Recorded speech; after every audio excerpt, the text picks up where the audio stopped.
Bonjour à vous et bienvenue, c'est JC des Alexiens. Une fois n'est pas coutume, nous testons pour vous une tondeuse électrique. C'est une tondeuse électrique de la marque Stiga et plus spécifiquement la Collector 48S AE Kit. Alors oui, je vous entends déjà, pourquoi une tondeuse électrique? C'est pas connecté? Ben non, effectivement, mais vous avez suivi nos tests des robots tondeuses, en particulier le Stiga A500, mais également le Mamotion, etc.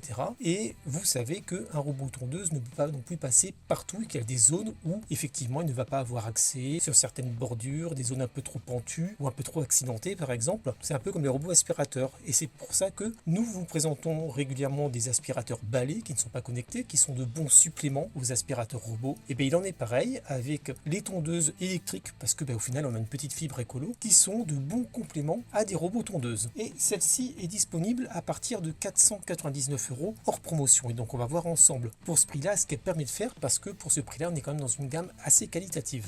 Donc cette tondeuse Collector 48S AE Kit fait partie de la gamme Expérience de Stiga, c'est-à-dire c'est une gamme qui permet d'avoir des produits performants et confortables à utiliser, mais plutôt dédiés aux particuliers. C'est un produit électrique, comme on l'a vu, on verra ça plus en détail tout à l'heure, mais elle a l'avantage malgré tout d'être autopropulsé, ce qui est quand même assez rare sur ce type de produit-là. Enfin en tout cas, il faut être dans des gammes assez intéressantes, et ça va vous permettre donc de pouvoir tondre sur des terrains plus ou moins accidentés, et c'est vraiment le but parce qu'elle est destinée à des terrains d'à peu près 400 mètres carrés. 400 mètres carrés, c'est ce qu'elle est capable de tondre en un seul passage, c'est-à-dire en une seule charge, mais elle est tout à fait adaptée au terrain pentu, accidenté, donc un petit peu difficile. Au niveau des dimensions, elle va faire à peu près 1,60 m de longueur, quand on inclut forcément toute la partie poignée. Elle va faire 1,7 m de hauteur et environ 48 cm de largeur, sachant que la largeur de coupe, elle, est de 46 cm. Elle est également équipée d'un système anti-scalping qui va éviter de couper l'herbe trop court, entre guillemets, c'est-à-dire de l'arracher, d'aller jusqu'à la terre. C'est vraiment un système qui est plutôt pas mal quand vous avez un terrain qui est inégal pour ne pas que sur les bosses par exemple, ça vienne tout saccager. Elle est quand même assez lourde parce qu'elle fait 25 kg, d'où l'avantage qu'elle soit autopropulsée. Les roues font à peu près 20 cm et elle va pouvoir avancer à une vitesse de 3,7 km/h. C'est pas les plus rapides qui existent, mais ça a quand même un intérêt réel si vous avez un terrain qui est pentu. Elle est dotée, comme vous le voyez ici, d'un bac de ramassage de 60 litres. Donc c'est un bac, ce qu'on appelle hybride, c'est à la fois du plastique sur le dessus et à la fois un espèce de nylon. Le tout, comme vous voyez, est en plastique de bonne qualité. C'est de l'ABS, du polypropylène. Ça reprend également la couleur jaune de la marque, bien entendu. Les roues sont aussi en plastique. On aurait peut-être préféré des roues un petit peu caoutchoutées sur le dessus parce que là, comme vous voyez, si vous êtes sur des terrains durs, sur l'herbe il n'y a pas trop de soucis, mais sur des terrains durs, vous commencez déjà à voir ici des marques sur les roues et ça veut dire que ça les abîme quand même assez vite. Le bloc là qui ressemble à un bloc moteur, bien entendu c'est là-dedans que vous allez avoir le moteur de la tondeuse, pas un moteur thermique bien sûr, mais un moteur brushless de 1,3 kWh qui va fonctionner en 48 volts et on va voir tout à l'heure avec quelle batterie ça va fonctionner. Au niveau des hauteurs de coupe, il y en a 6 qui vont de 22 à 65 mm, qui est dans la moyenne de ce qu'on va trouver d'une manière générale. Au niveau du montage, bien entendu quand elle arrive, toute cette partie-là, toute la partie poignée est démontée, il faut juste venir la mettre en place et il y a juste le bac de ramassage où il y a 2 vis à venir mettre et il faut venir insérer un peu comme une tringle à rideau toute la partie qui est en nylon dans un support. Donc vous avez ici la poignée pour régler la hauteur de coupe, ça se fait très facilement et vous avez ici le bouton sur lequel il va falloir appuyer, plus ensuite tirer cette poignée vers l'arrière pour la mettre en marche. Le petit arceau à ce niveau-là, lui, va servir pour la faire avancer. Pour reculer, il faudra le lâcher, tout simplement. Donc vous voyez,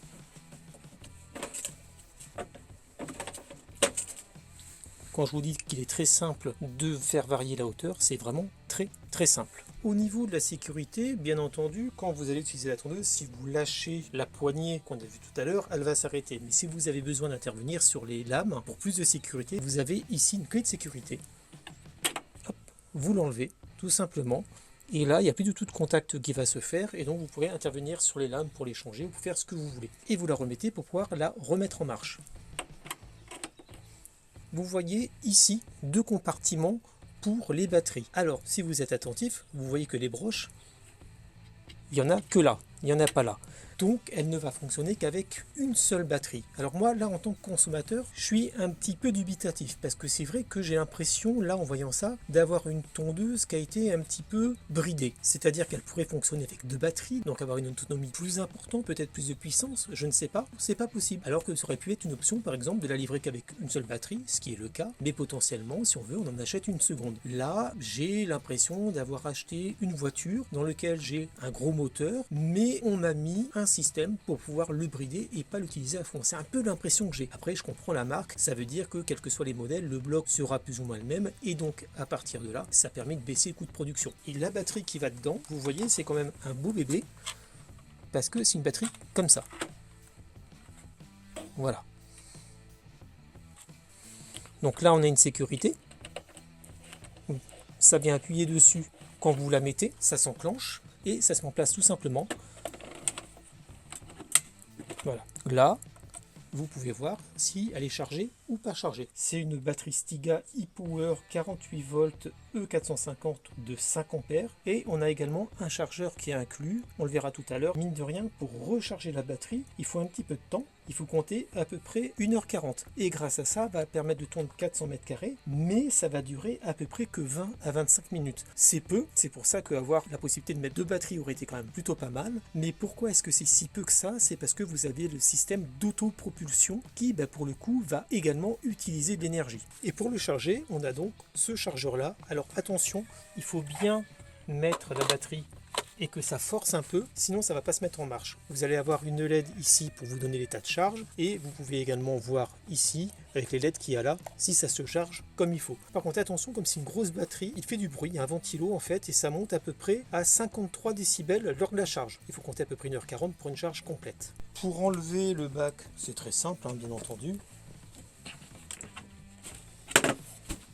Sachant qu'il peut y avoir, si vous souhaitez, une extraction arrière, l'air va juste pousser un peu la trappe et passer par une petite ouverture qu'il y a sur le dessous, mais c'est franchement pas grand chose. Sachant que, si vous regardez, il y aurait la possibilité d'avoir un système de mushing, mais l'option n'est pas mise. Donc ça, c'est quelque chose que vous pourrez également potentiellement acheter à côté. Tout à l'heure, on a dit que le corps était fait en plastique, bien entendu, on parlait du bloc moteur, on parlait des roues, voilà, mais le gros du système, vous voyez, c'est quand même de l'acier, et l'acier relativement costaud, ce qui va faire la grosse différence avec d'autres tondeuses électriques qu'on peut trouver, qui elles sont toutes en plastique. Là, on est vraiment sur quelque chose qui est super costaud. Et tout le système d'entraînement de l'autopropulsion se fait ici avec une croix qu'il y a derrière. Et on est sur une lame de 46 cm, une lame tout à fait standard. Et il y a également cette forme particulière là sur l'avant et ici, pour éviter d'arracher l'herbe en tant que tel avec la tondeuse, sur les bosses du moins de pas tout déchiqueter. Donc ça c'est un système qui est plutôt pas mal et qu'on commence à trouver que sur des produits de bonne qualité, de moyen et haut de gamme. Pour les entrées de gamme, il n'y a pas du tout ça et en plus le corps est totalement plastique, c'est-à-dire que s'il y a un caillou qui part, ça expose tout et vous pouvez vous le prendre dans la cheville. Là avec ça,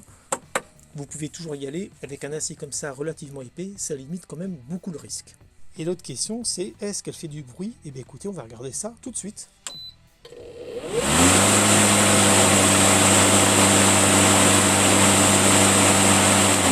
Un petit peu quand même, ça monte à 95 décibels, à 1 mètre, et vous voyez qu'avec la vitesse de la lame, avec la vitesse de la coupe, ça fait bouger ça.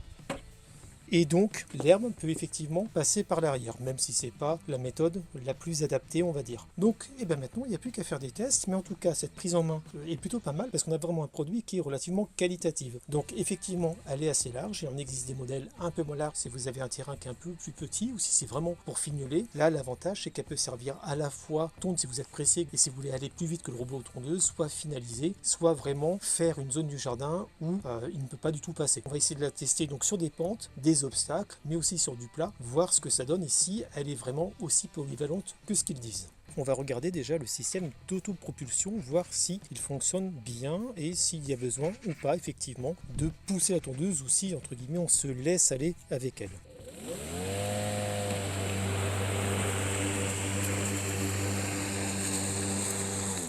Alors pour le coup, il n'y a pas eu de problème, elle part vraiment très bien. Maintenant on va voir comment est-ce qu'elle se comporte sur une pente. Bon là comme vous voyez on est sur une vraie pente. Vous voyez que là par exemple le robot ne peut pas vraiment y aller parce que c'est vraiment trop pentu et en plus il y a des herbes et tout ça c'est un peu délicat pour lui. Là c'est typiquement les endroits où elle va être utilisée.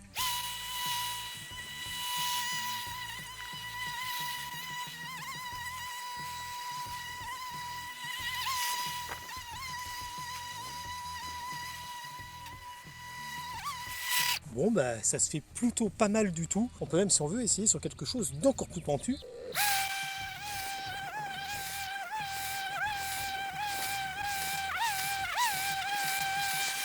Eh bien, écoutez, il faut juste la mettre un petit peu sur les roues arrière pour pas que les roues avant se bloquent, mais sinon c'est nickel. Vous avez vu que là on est sur une pente à 100% quasiment, 100% c'est 45 degrés. Pour le coup, au niveau de l'autopropulsion, il n'y a strictement aucun problème.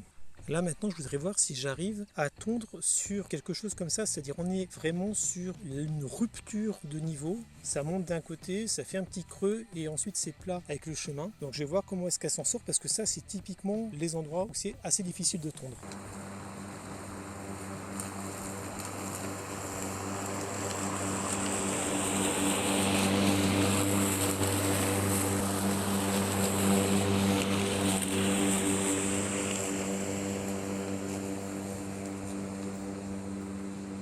Même si c'est pas aussi net que ce qu'on peut avoir sur le reste du terrain, bien entendu, vous voyez, on est quand même au final sur quelque chose qui a été relativement bien coupé. Si on compare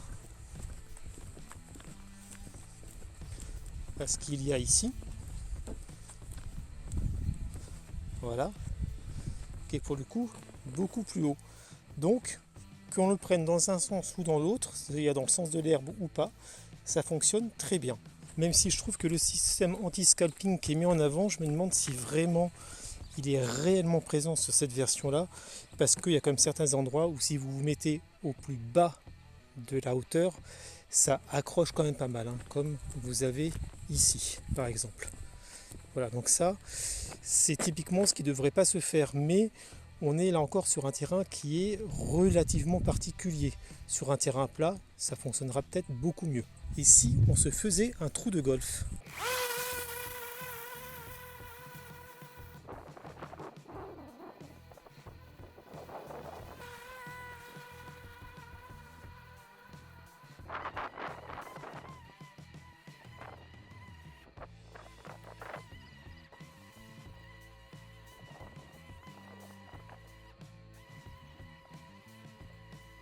Et voilà. Bon, ça vaut ce que ça vaut, bien entendu.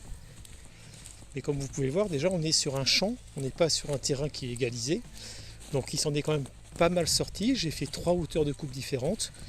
En 3 sur l'allée ici, en 2 sur les bords de ce qu'on pourrait appeler un semblant de green, et en 1 sur le green, ou du moins ce qui ressemble un petit peu. Mais vous voyez que au final, il s'en est plutôt pas mal sorti, même si on est quand même sur un terrain qui est loin d'être aplani.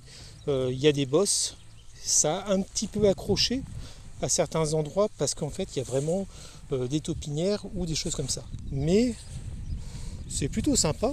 Et puis maintenant, il n'y a plus qu'à s'amuser.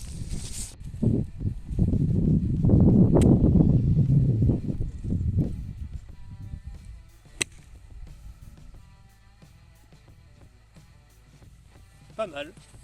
Donc là, on va essayer de passer à un endroit où vous voyez le robot tondeuse ne passe pas. En fait, il ne passe pas si bien que ça sur le bord. Donc l'herbe n'est pas du tout coupée, elle est un petit peu humide en plus et elle est assez dense. On va voir comment s'en sort la tondeuse avec la hauteur minimale.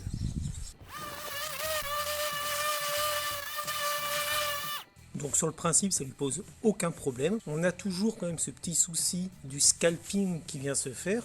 Ça, c'est parce que j'ai mis à la hauteur minimale pour le coup. Et comme vous voyez, on est sur une petite bosse. Donc là, on n'est pas sur un terrain qui est droit. Avec une hauteur de coupe un peu plus importante, même au deuxième, il n'y aurait pas eu ce problème-là à mon sens. Mais en tout cas, ça ne me pose absolument aucun souci de passer sur de l'herbe épaisse ou même d'une manière générale sur de l'herbe qui est un petit peu humide.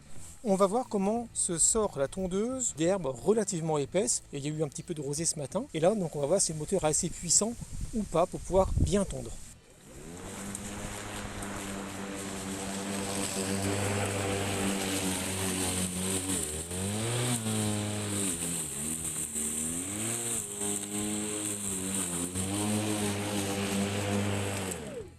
Bon, alors là pour le coup, ce qui a gêné, c'est le fait que j'ai mis au minimum du minimum. Donc là, c'est plutôt le fait que le sol, comme vous voyez, est vraiment pas bon. Hein. C'est parce que c'est un champ là, hein. C'est pas du tout une pelouse. Par contre, en tout cas, elle n'a pas eu du tout de problème pour pouvoir tondre. Elle n'a pas du tout bourré. Donc ça veut dire que même tondre au plus bas avec de l'herbe comme ça, il n'y a vraiment pas de problème.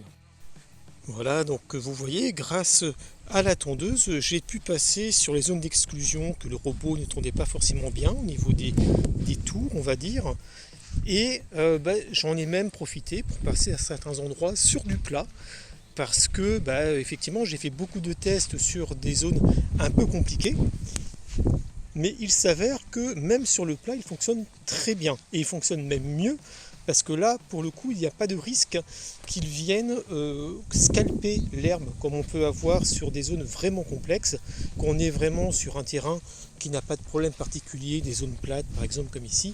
Là, vous pouvez le mettre au minimum et il va très bien fonctionner.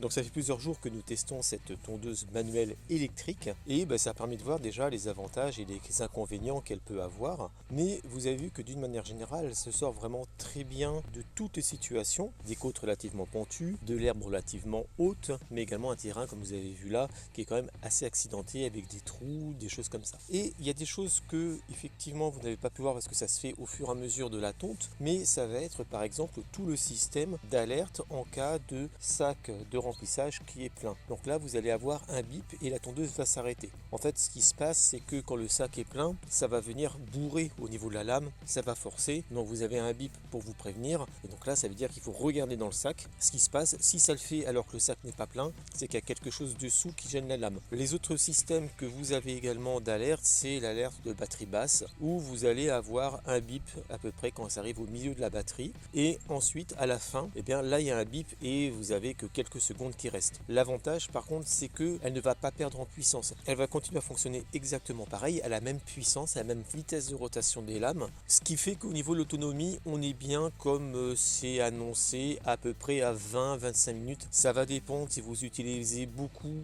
ou pas le système d'autopropulsion. C'est vrai que ça va tirer un peu plus sur le moteur si vous l'utilisez parce que ça va faire tourner une courroie supplémentaire pour avancer. Si vous voulez pouvoir l'économiser un peu plus, vous pouvez tout simplement la pousser sans vous utiliser le système d'autopropulsion. A noter que dans tous les cas, pour pouvoir reculer, il faut lâcher la poignée que vous avez ici, là, la deuxième petite poignée noire qui est celle du système d'autopropulsion parce que sinon vous ne pourrez pas reculer, vous allez trop forcer et ça va déchirer l'herbe. Et ce que j'ai bien apprécié également, c'est toute cette partie carénage en acier relativement robuste parce que vous pouvez avoir des pierres qui se cachent et j'ai eu le cas de tondeuse avec un carénage en plastique et où ça a pété le carénage en fait complètement et je me suis pris les pierres dans les chevilles. Là, avant que ça arrive, il faut quand même y aller. On est sur un produit qui est relativement qualitatif mais qui a effectivement aussi quelques défauts sur lesquels on va revenir pour la conclusion. Que dire en conclusion du test de cette tondeuse électrique 48 SAE Kit? Alors juste pour information, le S ça veut dire auto-tracté pour self-propelled, auto-tracté, auto-propulsé. AE pour fonctionnement automatique électrique, donc tout électrique. Et kit parce qu'elle est livrée complète avec sa batterie et son chargeur. Vous avez donc un kit qui est avec. Voilà ce que ça veut dire en fait. Elle a une vitesse de rotation des lames de 2800 à 3200 tours par minute. Donc ce qui est plutôt pas mal parce que ça permet vraiment de faire une espèce d'appel d'air pour relever l'herbe et la couper plus efficacement. Elle a également une largeur de coupe de 46 cm. Quand on parle de 48 dans son nom, c'est la largeur du carter. Donc c'est une tondeuse qui se passe relativement bien comme vous avez pu le voir avec son système d'autopropulsion, d'autotractage. Et vous appuyez dessus et à part nickel. Alors elle est un petit peu plus de 3,2 km/h mais c'est suffisant en fait pour un jardin parce qu'il ne faut pas non plus passer trop vite et puis si vous passez trop vite forcément vous n'allez pas tondre efficacement. Mais vous avez pu voir qu'on l'a fait sur des herbes épaisses, sur des pentes relativement importantes, sur des zones relativement accidentées comme c'est le cas ici et au final ça s'est relativement bien passé. Alors elle n'a pas effectivement que des avantages comme on a vu, elle a également quelques petits défauts. Et ces défauts, en fait, moi je les vois au nombre de 3. Le premier, c'est il n'y a qu'une seule batterie alors qu'il y a l'emplacement pour 2, mais un seul est aménagé. Et comme je le disais, en tant que consommateur, quand je vois ça, j'ai l'impression d'avoir acheté un produit qui a été bridé et qu'on ne peut pas débrider. Un petit peu comme quand on était jeune et qu'on essayait de débrider sa 103 pour aller un peu plus vite parce qu'on savait qu'elle pouvait. Ça aurait été pas mal d'avoir ce système-là avec les deux emplacements qui sont adaptés et effectivement on n'a qu'une batterie, mais on en achète une autre quand on veut parce qu'une batterie ça a quand même un certain coût. Mais pourquoi pas investir dans un produit avec une batterie, on achète une autre plus tard. Là c'est pas possible. Alors vous pouvez quand même le faire parce que le deuxième inconvénient c'est son autonomie. 20-25 minutes pour 400 mètres carrés, ça peut aller, mais ceci dit, ça vient quand même relativement vite. Même si vous voulez, comme dans mon cas là, faire les bords de coupe là où le robot n'a pas pu passer, faire également des zones relativement pentues où il faut vraiment utiliser l'autopropulsion ou faire une première tonte où là il faut tout faire avec, 25 minutes, ça passe très vite. Il ne faut pas perdre de temps. Pour 400 mètres carrés, ça peut aller effectivement, surtout si vous avez un terrain qui est assez dégagé. Cependant, son avantage, c'est qu'elle est faite également, et ça c'est bien, pour les terrains qui sont accidentés. On a pu le voir, elle s'en sort très bien. Si ce n'est que ça nous envoie notre troisième point faible, si vous utilisez la lame au plus bas, si votre terrain est relativement inégal, malgré le système anti-scalping, vous allez venir gratter sur le dessus et plus ou moins arracher l'herbe. Ce que je veux dire par là, c'est que pour un terrain accidenté, ne l'utilisez pas à 2 cm, utilisez-la un minimum à la deuxième ou à la troisième hauteur, et là ça se passe sans problème. Dans les tests que vous avez vus, je l'ai quand même passé au minimum pour voir ce qu'elle pouvait faire, et on a vu que ça racle un petit peu. Donc le système anti-scalping qu'ils annoncent n'est pas forcément au point, et d'une manière générale, mais ça c'est un peu le cas avec toutes les tondeuses, si vous passez trop bas sur un terrain inégal, vous allez faire des accroches sur votre herbe et la arracher, et s'il fait trop chaud, c'est pas bon parce qu'effectivement derrière tout va brunir. C'est une tondeuse qui est faite pour des terrains de taille moyenne, de toute façon 46 cm c'est une largeur de coupe qui est quand même déjà assez intéressante, assez conséquente, pour des terrains qui va tondre très bien, très efficacement, qui est très solide, la sécurité est vraiment très bien. Par contre elle a effectivement potentiellement un manque d'autonomie, elle aurait pu être un peu plus boostée, mais ça vous pouvez acheter une deuxième batterie si vous le souhaitez, et elle a également ce petit défaut de venir un petit peu trop écorcher le dessus de l'herbe si vous utilisez une coupe trop basse. Mais ça va dépendre du terrain, et est-ce qu'on peut vraiment lui en vouloir, je ne sais pas. Donc on va dire que pour 499 €, qui est le prix d'une tondeuse thermique de bonne facture, là vous avez une tondeuse électrique de très bonne facture également. Il y a plus cher effectivement, avec des autonomies plus importantes, mais celle-là va vraiment être adaptée, je pense, à la plupart des utilisations, surtout si vous cherchez à vous en servir pour fignoler certaines zones du terrain où le robot ou autre ne peut pas passer, en complément avec un rotofil ou un autre système comme ça. J'espère que ce test vous a plu. N'hésitez pas à vous abonner à notre chaîne YouTube et à liker cette vidéo, ça fait toujours plaisir. Vous pouvez retrouver le test plus complet sur notre site internet www.lesalexiens.fr, et nous sommes également présents sur les réseaux sociaux. À bientôt.